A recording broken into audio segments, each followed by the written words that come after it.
Hey everyone, Rob from Southgate Media Group here. Before we get started with this podcast, we have a quick message. If this is your first time checking out the show, we love that you found us and we really hope you enjoy it. What we have to say is for the subscribers, if you enjoy our shows, would you please donate to help keep these going? We don't want to have to put traditional ads on these shows, but this does cost money.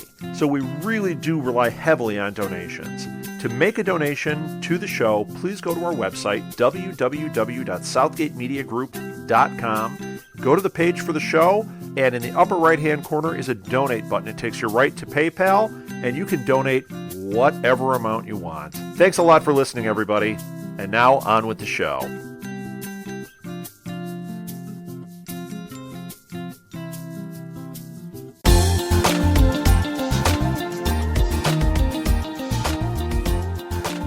Hey, Primatech peeps. Welcome back to the Primatech Files, a Southgate Media Group podcast dedicated to the hit show Heroes, as well as the upcoming revival Heroes Reborn.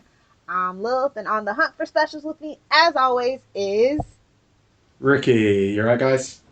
Oh, God. Up for discussion today is episode 305, Angels and Monsters. And I swear...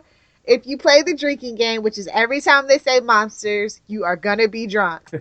Whew, this is a rough one. It was good, but it was like, they get really redundant and repetitive sometimes. All I can ever think about is the Arrested Development and Buster just like being, I'm a monster! Like every time, I'm just like, oh. So I had to put that in the live tweets, so yeah.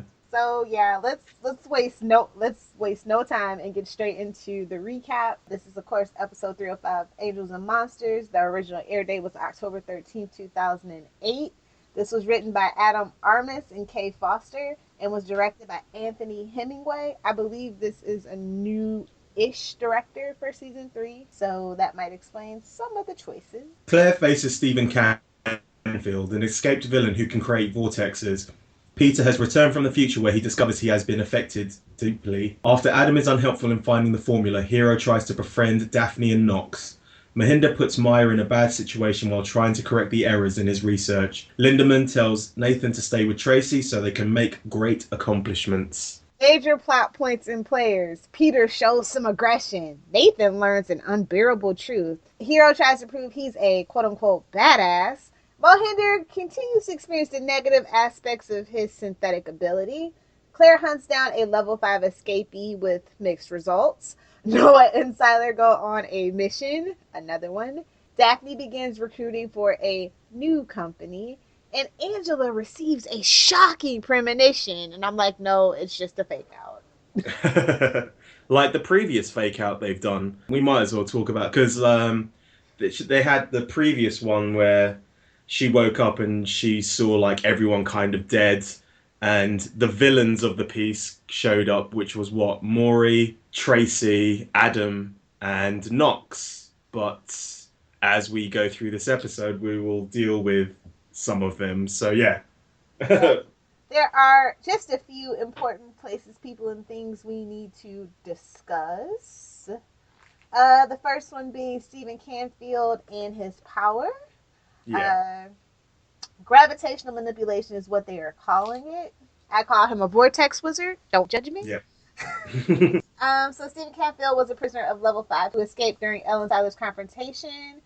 Basically, he has the ability to create black holes. It's a kind of an interesting power, but at the same time, it's kind of not given to a quote-unquote villain. He's more the misunderstood kind of guy who's just been affected by his powers, basically. It was kind of a weird choice to have this guy just kind of show up out of nowhere and he doesn't even and he just basically kills himself. Yeah. That's okay. That's kind of what happened with all these quote-unquote villains. We've got Jesse for an episode, he's gone. As well as the German for an episode, he's gone. Knox is the only one that really... Knox and Flint are really the only ones that kind of stick around for a while. Yeah. Yeah, this guy is... Canfield gets introduced in this episode. It's really weird. Like, I don't know if they were faking out or if they just, got to the... They cast all these people and they were, scheduled on other things. So they had to release them or whatnot. But it just felt really weird, especially compared to the last episode where it kind of they fit everything into like the future episode into like one episode along with everything else. I think they could have with this episode they could have spent the whole episode on like the kind of Sylar, Noah, and Canfield and Claire kind of quote unquote relationship for this. They could have spent the whole episode on that, and it would have been a bit more satisfactory, I think, because some of the stuff that happens. Claire's like a really cool, like I would have liked to see her be a specials counselor. Like if it wasn't presumably dead in Heroes Reborn, I would have loved to see her kind of work that in a perfect world. Yeah, she could have been the one who was leading the counseling session where Luke Collins just shoots the hell out of everyone. But imagine that, like she's just like, oh, so we're here today. Everyone stands up and like, hi, my name is. It's like AA, like everyone's standing up and like, my name's blah blah, my power is this. It's been 5 years since I last used my power, and then Luke Collins just comes in, shoots everyone, and then Claire kind of just like lays there. She just looks up like, really, dude, and then she kicks some ass.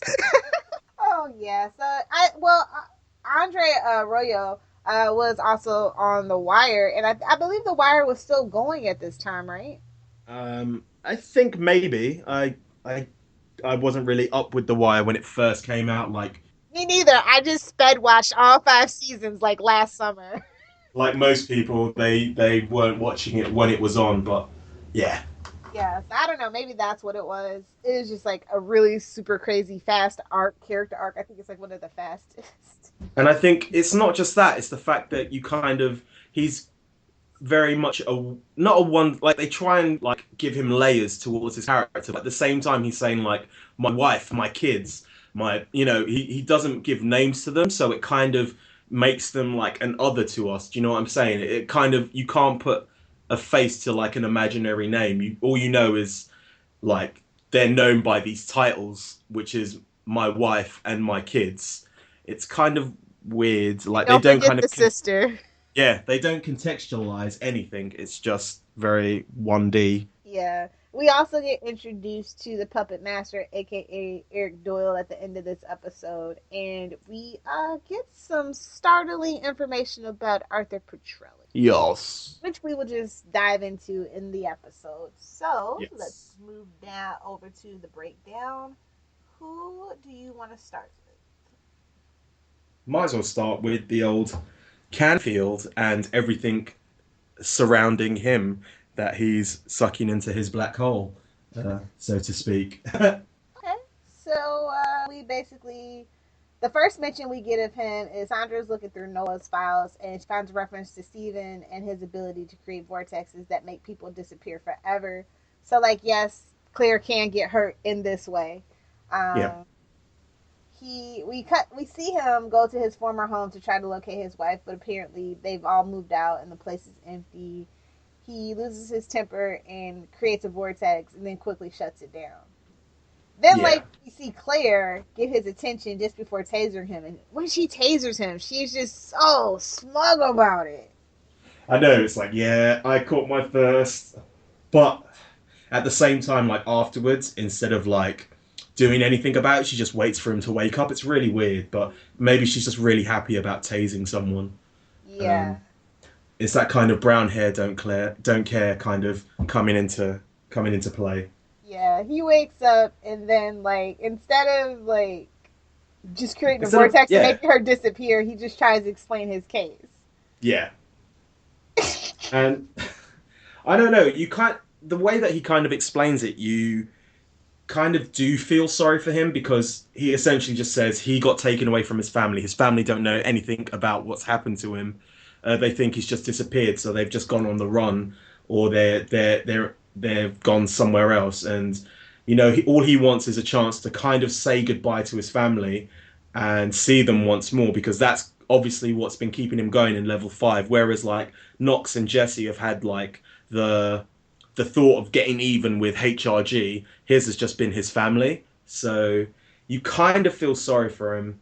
And so, like, with Claire's help, they find, like, his wife's number, and she's like, they make a meeting, And then, of course, later at that meeting, the wife didn't show up. And then, like, HRG and Sylar show up, and HRG is like, hey, do me this solid and I'll let you go. Throw Sylar into one of these vortexes. Well, no, you missed out completely. Like, he goes on the run again. Like, in the middle of it, he kind of... Sylar and... Well, no, first things first, Noah busts through the door with the gun, and he's so polite. He's like, Claire, get away from Mr. Canfield. And it's like, his name's Stephen, but yeah, let's call him Mr. Canfield.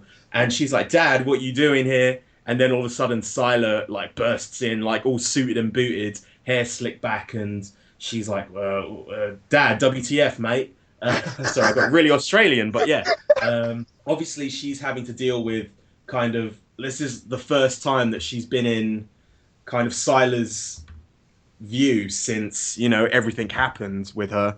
And not only is she, like, having to put up with Sylar being in front of her, he's working with her dad. And obviously, he can't say anything at that precise moment in time because... Sylar's there, and he can't just be like, you know, this is just a means to an end kind of deal. Okay, but let's just take a pause on this real freaking quick. Where the hell is the Haitian? Like, no offense to Sylar and his crazy hunger, but in all honesty, in a guy with a guy's power like this, you need the Haitian. You don't need somebody that has the hunger that's basically a liability. Yeah. Well, you know, he's taking orders from Mama Petrelli, and when Mama Petrelli tells you something to do, you're going to have to follow it, mate. Well, Claire's in danger, so I mean, you know. Yeah, but I think she would have had a dream about that and sent him. I'm just saying. No. Anyway. We're done with Claire being part of the family, of the Petrelli family now. So, yeah. Seriously, real talk. She should have went to Paris with that damn coat and gloves. I know, right? And just been dressed up by Mama Petrelli like a little doll, but... So yeah, that was really sad. Noah just basically causes this guy to commit suicide because he doesn't want to be a monster because he isn't what everybody thought he was. He's not a monster. So yeah, but there's also some information about him on the assignment tracker 2.0 at primatepaper.com. Okay. So yeah, I don't know if you remember, but yeah, they gave him a really good backstory. Like, he had a assistant district father. He went to military school. He was a used car salesman. Seriously. No, it's just, you know, he's got this kind of big background, like his dad was in the army, or he was in the army, his dad was an assistant, and he's just like, and he was a used car salesman. No, but that's kind of funny, right? Yeah. In the grand scheme of things, when you think about HRG's backstory. Oh, yeah. Sad. Like, this is worse than Poor Parkman. This is like, oh. But yeah, it leads to kind of dissension in the Bennett household, even more so than usual, because, you know, they take their trip back. He brings her home, and of course Sylar's in the back seat, just like playing backseat driver and just being like, did you see what happened, Claire? Yeah, blah, blah, blah. And he's just like... He doesn't see our humanity, Claire. And I'm like, Sylar, shut the hell up. He's just pushing the buttons, trying to get them to like, split apart. But yeah, it's... He obviously thinks that he's kind of got a connection to her after, like... Because he says when he held her hand, he felt like how she was feeling. Obviously, because of the new clairescence or whatever that power was, that makes him feel like the past, present, and future or whatnot of objects. And yes, I am calling Claire an object. Careful, Rick. But yeah, he's obviously trying to either win Claire back on side or at least get Claire to kind of turn against Noah, so Noah's not thinking about him at you know, all the time. That's a good point. I never really saw it like that. I just saw it as creepy Sylar. Like, he starts to get this obsession with Claire, even though he's gotten her power after this. It just squicks me out every freaking time, Uncle Arms and all. Well, you know, she's special. She's the specialist of them all. All right, who else do you want to talk about? We can quickly talk about Evil Mahinda, I guess. Evil Mahinda. Don't do this to me. Well, no, he's not really Evil Mahinda. He's still kind of attacking bad guys, but he's attacking bad guys. He's not trying to, you know, take out good guys. It's that kind of, you know, with Sylar and his hunger, it's that kind of Dexter kind of thing again, where he's a bad guy kind of, but he's got a code where he only attacks other bad guys. And drags them down like metallic stairs and makes their head bump on every step. When that bit happened, I was cringing. When he's dragging the drug dealer down the steps and like his head just duk, duk, duk, duk, on like every step. Let's just talk about that particular scene, right? Mohinder's sitting in Central Park. Just creeping. Shady alert number 1. He's not even like sitting on a bench. He's not even like he's not even like hiding in the bushes. He's crouching on like a little mound of a hill, just watching people. It's really, really creepy. And it's like seriously, he is like a fiend. He is like shaking and sweating. I need to fix, man. And he's like, "What you want, man? I got this." He's like, "Oh no, I need you." Yeah. Like, what? And they never really explain why he does this to people, do they? It's a biological imperative. Okay, then. Oh, wait, no. An evolutionary imperative. Yes. There we go. So, yeah, he takes the drug dealer's body to his lab, and then, like, Maya comes over, and she's like, "Hey, did you know your neighbor's missing?" And he's like, itchy, scratchy, no. So he, like, tries to, like, seduce her, and then she sees, like, the blood smeared across the floor. She's like, "Yeah, I gotta..." So he opens the door, and it's the drug dealer and his neighbor. Yeah. I was just like, what? And then obviously she comes back later on to try and see what's going on, and he's just like, "I wish you hadn't have done it, Maya." And he turns over the table, which she's hiding under, and she's the next one to be kind of Spider-Man, the best kind of way, or Black Widowed. Yeah. And they should have kept her there for the rest of the season, but anyway. I'm saying. I feel bad for Denaya Ramirez. Like, she's a nice girl, great actress, and they just wanted her to be some little girl that she just did not fit the mold for. Yeah, definitely.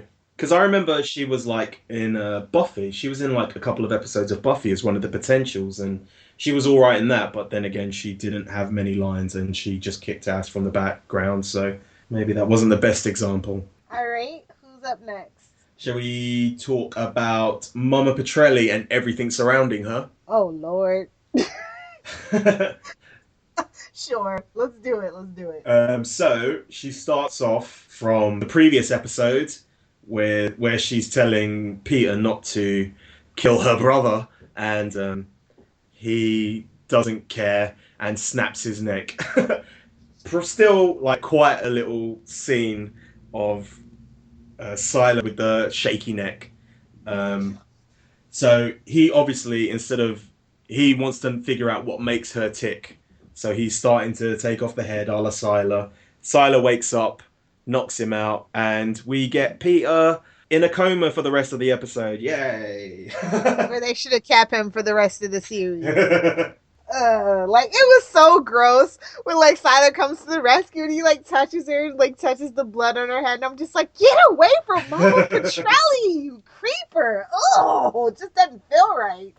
Anyway, so, like, then, like, Tracy and Nathan arrive to find the chemically subdued Peter, and Nathan's, like, really mad. Yeah. And then she, like, starts telling them, like, she goes, "Yeah, I know who you are, Tracy." And, you know, she's like, "We gave you your abilities." And she's like, "You too, Nathan." Yeah. I'm like, does not compute. I don't know. I feel like one of the big misnomers and missteps about the synthetic abilities was the fact that they too were affected by the eclipse. It just doesn't seem like that should happen. Before the big second eclipse kind of storyline happened, it kind of explained why some people had abilities beforehand and why some people had abilities like the day of the eclipse. Like, obviously, Peter only really found out and was able to use his powers during the eclipse, after the first eclipse happened, and same with Hiro. Whereas, obviously, Nathan and Nikki kind of used their... No, they didn't. No, yes. Well, no, Nathan specifically says, well, they bring it up when they go on the hunt in season 3 about how his powers evolved on the... So I was completely wrong. Yeah. Yeah, that's what's been bothering me, nagging me about it. But, you know, Hiro's logic. Moving on. Tracy gets, like, really indignant. She's like, "Well, what about me? There was nobody to protect me." Woe is me. And I was just like, you're still alive, nagging her now, aren't you? Then she, like, falls asleep, and she, like, hears a scream, and then she finds Tracy and Nathan dead, and then she sees a bloody Peter standing over them, and then he collapses, and there's, like, a pipe stuck in the back of his head. And then Angela turns around at the sound of a man's voice and comes face to face with him. Later, we find out who this man is, but like for right now, it's kind of a mystery. Yeah, kind of, but we do see his face because when she wakes up and she's paralyzed, the kind of camera pans down at what she's looking at and pans back up like a Greg Beeman was directing something, but in slow motion. And it's a picture of Robert Forster. Robert Forster, that's the name of the guy who plays Arthur Petrelli, right?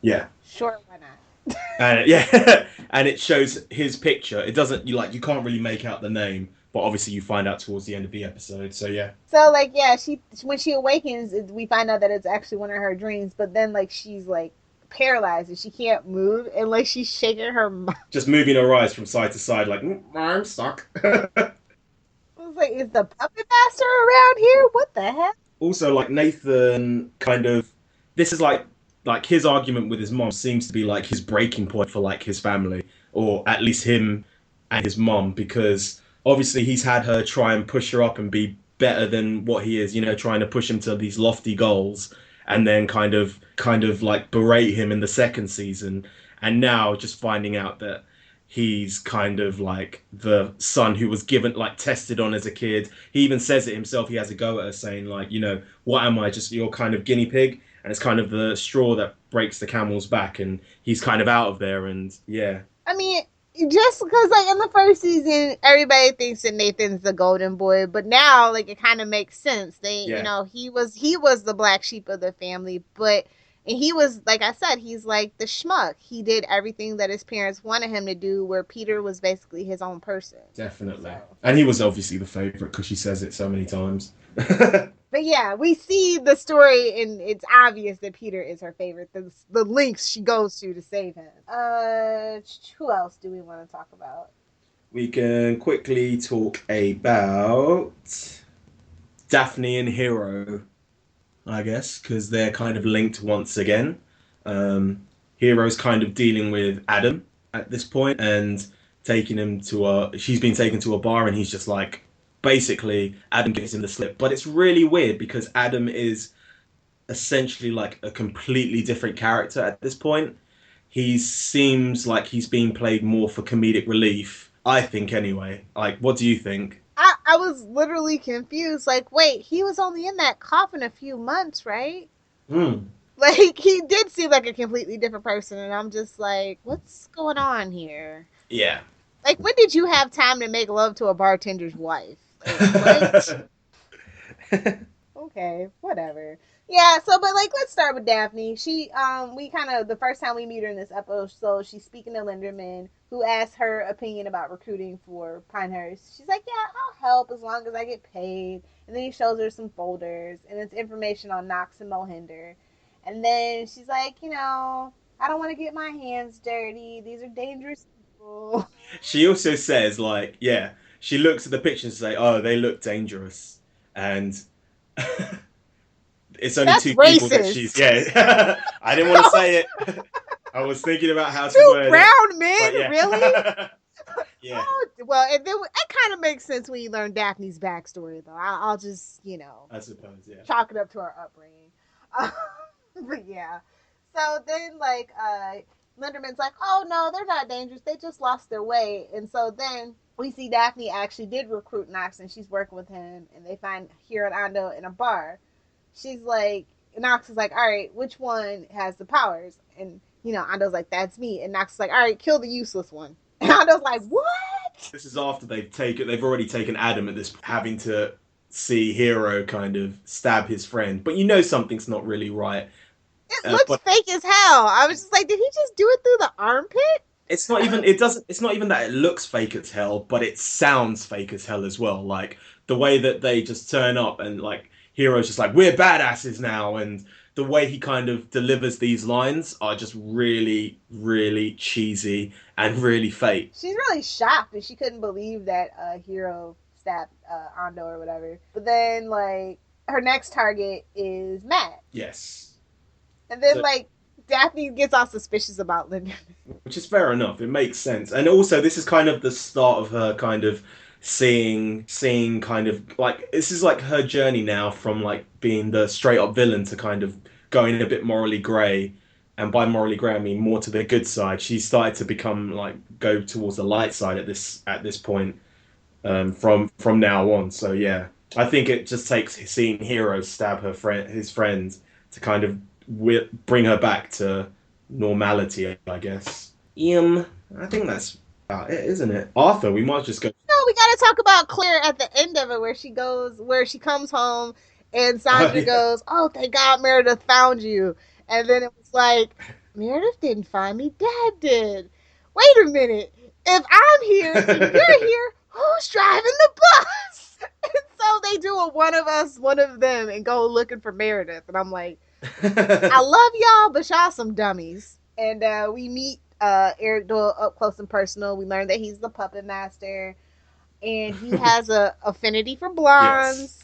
And he's #rapey. He seems like the most kind of villainous of them all, and he kind of gets quite a bit of... It's, at this point, the episodes kind of become more serialized, I guess is the word, because they kind of have a villain of the week that kind of gets dealt with in one episode, whilst carrying on with like the overall arc of the season. So like the previous one, like a couple ago, you had like the 4 of them, and you kind of got rid of 2 of them. Like the 4 escapees, you got rid of 2 of them. This, like the last one, you had the future. You had everything in the future. This one, you've got Canfield, and obviously in the next one, you've got Doyle. So. Oh, and then like the very last scene of the episode is Murray Parkman going to Pinehurst. He enters like this hospital room, and there's this guy resting on a bed hooked up to life support equipment, and Murray talks to the man telepathically. Like, yes. He says, yes, Arthur Petrelli, yes.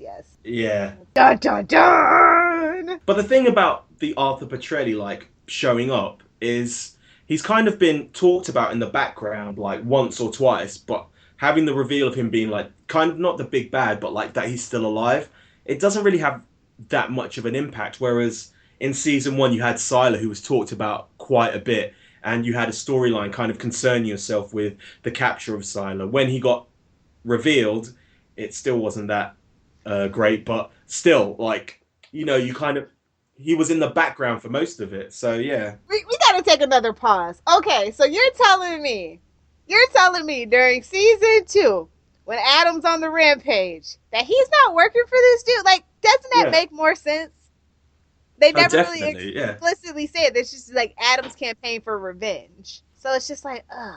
I don't know. That's another thing that bugs the hell out of me. Yeah, and it kind of does make sense as well that they're both working for Lindemann, because not Lindemann. Murray, because they mentioned Murray, who has been working for Arthur this whole time apparently, but he was also working with Adam. Yeah. They sigh.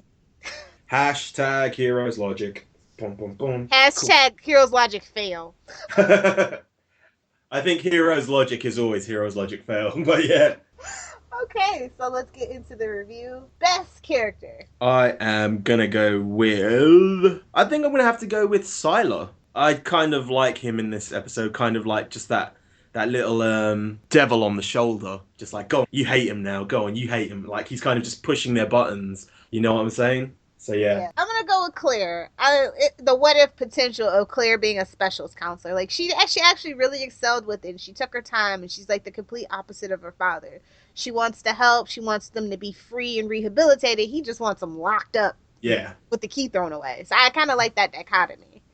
It's interesting. Cool. Yeah, I think this is the first time Claire's been my favorite character. Like, not brown hair Claire, but like actual blonde hair Claire. Yeah. But yeah, I've got to agree with that as well. So I'm going to give them interaction, which is the kind of... I'm going to give the 4 of them, like, the best kind of character interaction. So, you know, Sylar, Noah, Claire, and Canfield. Like, when they're all in that room, and they're kind of shouting at each other, and they're trying to work out what everyone else is doing. I think that's a really good scene for the most part. So, yeah. How about you? I'm going to say Nathan actually stopped being a schmuck for a minute and actually gets mad at his mother and gives her the business. And he still has to call him Ma, which I find really funny, but yeah. Oh, you know, Italian boys and their mothers. I think that's the only time we see Nathan actually have a backbone and not be a schmuck, so I have to point that out. Best scene? Best scene, I'm probably going to have to go with the scene of Canfield with the gun to his head and Noah just saying like, "Go on, kill him, just do it," and he's just like, "I'm not a monster," and then just goes into a black hole himself. I thought that was really good. I think I'm gonna go for the comedy and talk about the scene at the Ayama Cemetery in Japan where they go dig up Adam and he keeps trying to choke Hiro. And Hiro keeps like teleporting him back into the coffin. He's like, if you don't do as I say, I'm gonna lock you up again. But I think that kind of that little bit shows what is wrong. Kind of not what is wrong, but what is wrong with Hiro, because he's so powerful. Like he could literally just do that over and over again with like anything. Like, you know, they have him really overpowered at certain points, and at other points he's just like an absolute schmuck. So yeah, I think that was one of the problems with his power being so big and grand. So yeah. Do you have any lines this week? Did you try, Ricky? I'm gonna go with kind of just all of Sylar's background, backseat driver kind of lines with you know, Claire finally sees you for what you are, a user. Isn't that right, Claire? You used her to find that poor man, and then you used him to kill me, because to you I'm nothing but a monster. He doesn't see our humanity, Claire. He never will. Okay, good job. Thank you. Hiro and Ando, we're badasses now. Yes, we are very badass. Very badass, yes. Oh, I just want, when he stabbed Ando, I just wanted him to be like, Yatta! Or just a low one, just Yatta. Like I said before, I think the only kind of low light I had was that they could have done the whole Stephan Canfield story as the episode. Like it could have essentially been a bottle episode with Claire just kind of getting to know this character and showing him win her round to kind of his way of thinking, and it could have felt a lot more I think the episode could have been a lot more impressive if it had just stuck to kind of that story and not the rest of them kind of on the like butting in all the time. Do you know what I'm saying? Oh yeah, but you did skip over a moment, and I have to say, when I saw Peter with the pipe in the back of his head, even though I knew it was a sham, the minute that happened, I just was like, so cathartic. The highlights for this episode for me, like I said, I like Claire, special counselor thing. Definitely, that was the best thing going for it. I absolutely did love the interactions between Sylar and HRG. Sylar is just always going to be that petulant, annoying son of a gun. And he does it so well, and he does it to a point. He doesn't do it just to do it. He's always trying to get one up on everyone around him. Yeah. It's the best thing about Sylar, I think. I like my villain smart, even though I feel like Sylar is way overpowered. Yeah. I do like a smart villain, and he is definitely that. How about grades? I'm going to do a Ricky Diaz special and call this a C+. Very average, very middle of the road. I think there's a lot more things that I don't like about this episode than I like, and that's not really a good balance. I'm going to agree with that as well, just because I think they could have taken out some of the stories and just concentrated more on the Canfield story, because I thought that was a pretty good kind of basis for an episode, and something that they didn't really use to the full effect. You know, obviously the episode had its moments outside of that kind of storyline. Like, I think now that like Sylar's got Claire's powers, they're just like killing him off a lot more easier. Like having Peter like snap his neck right at the beginning, and yeah. So, and then, you know, just seeing the Peter with the pipe in the back of his head. Yeah, it had its moments, but it wasn't enough to kind of keep me enthralled in the episode throughout, you know? Yeah, I will admit that because I've seen this episode like at least 8 times, I do kind of tend to fast forward now on the parts that I don't like. Yeah. So the only bits of trivia I have for this are Nathan does the narration instead of Mahinda. It's the second time that's ever been done. The first being 0.07 when it was Lindemann. See, I nearly got the name wrong again. And that's it, yeah. The only other thing is a really weird one, which was they make a mean Appletini, that Adam says, and Hero's Wiki seems to think that they might be referencing Scrubs. Well, you And thought so too. yeah, well, he is essentially JD at this point because he's just the kind of comic relief. You think that's what they didn't know? Like the writers thought it would be funny if he just did that character and just said it was Adam. That's what it Yeah. feels like. They were like, we love that guy on Scrubs. Yeah, they completely like changed his character in this episode, but we'll carry on. We'll see how that progresses as the season goes on. What graphic novel do we have? So, the graphic novel we've got this week is called Doyle, and it's basically a backstory into Doyle and his life in level 5. So it starts off with him being carted off to level 5, and the reasons that they give is because they believe that he's at the forefront of people having committed suicide because they are people who seem to have wronged him. So he's in this level 5 just watching everything go on, and he finds this kindred spirit in this one of the guards called Michael, and basically Michael is just saying if you're not with them, you're against them. That's the reason why he's with the company. And when the breakout happens, he comes face to face with Michael, and he basically makes Michael kill himself by using his own ability. And Doyle uses pretty much the same kind of reasoning. If you're not with me, you're against me. So that's one of the reasons why he killed him. The only bit of trivia I have is that the timeline's mistaken, and it says 2 years. It says 2 years ago instead of 3 years ago. So yes. The only Easter egg we have is a behind the scenes image of Sunil as Jeff Loeb and Tim Kring look on, and the story's by Chuck Kim, and the art is by Marcus 2. I got to say that this week. Have at it. I don't care. Especially when it's about Doyle. He's a weird character, but I'm sure we'll get into that as the seasons go on. So yes. We have a little listener feedback from our favorite English idiot, Charlie. And this is what she had to say. I actually quite like I Am Become Death when I watched it for the first time, since she quite liked the Future Set episodes. She still does like it, just not as much. The Future Sylar and Peter was a weird one, kind of role reversal, but Noah Gray was cute, and the explosion was awesome. The fight, as always, could have been better. The whole episode basically revolved around this, so that's all there is to it. Angels and Monsters was alright, although she didn't like the fact that they introduced Stephan Canfield, only to kill him off later on in the episode. He had potential to be a good character. Mohinder got really dark. I don't know if I like it or not. It seems quite out of character. Nathan and Tracy's story seemed quite boring, even though it was revealed what the formula was for. Overall, these episodes were better when I first saw them. I agree. As per usual with Heroes, though. Like, it's not good to do a retrospection. Like, you think you love the show so much, and then you're like, wait, what? I know. Like, I remember, like, having very fond memories of it, and then doing this rewatch, all I've ever done is, like, C+, maybe. Like, Hero, future Hero. Oh, that's all I got. Really makes me worried for Heroes Reborn. Because I'm not. No, but I don't. I really feel like they're Flash, and they're gonna like Heroes is Arrow, and Heroes Reborn is Flash. They're gonna learn the lessons. They figured out what works and what doesn't, and they're making the world even bigger and better. So I have nothing but high hopes for Heroes Reborn. Well, we'll see when we come to 5 years later, and then we do a retrospective podcast on it. I'm like, I hated it. I hated everything about it. Can't believe you made me do this, Ricky.